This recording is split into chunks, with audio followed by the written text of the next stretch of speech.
Good afternoon. আমরা আজকে রয়েছি ডবল আমাদের ধানে ইউজ হয়েছিল। যখন কাঠি গোল হয় তখন ফার্মার্স যে ফাঙ্গিসাইড দিয়েছিল তার সঙ্গে, অর্থাৎ ধান বেরো করছে, সেই সময় আমাদের ডবল এই জমিতে স্প্রে হয়েছিল। কি কাজ পেয়েছি আমাদের সঙ্গে ফার্মার্স রয়েছে, ওনার সঙ্গে আমরা কথা বলে নেব। পরবর্তীকালে আমরা যখন হারভেস্টিং করব, দুদিকে যেদিকটা ডবল দেওয়া হয়েছে, যেদিকটা ডবল দেওয়া হয়নি, দুদিকের মধ্যে ধান আমরা কেটে কিন্তু আমরা হারভেস্টিং করব। তার আগে এখন যে শীষের কি অবস্থা সেটা নিয়ে আমরা আলোচনা করে নেব। নমস্কার। নমস্কার।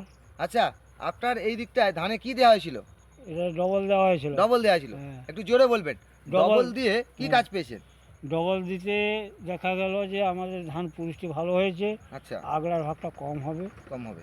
হ্যাঁ, যে দিকটা দিয়েছি যে ভালো হয়েছে, আর যে দিকটা দেওয়া হয়নি হ্যাঁ, সেটা একটু আগলা মনে হচ্ছে। মনে হচ্ছে একটা হবে, হবে। আর একটু কম জড়িও আছে।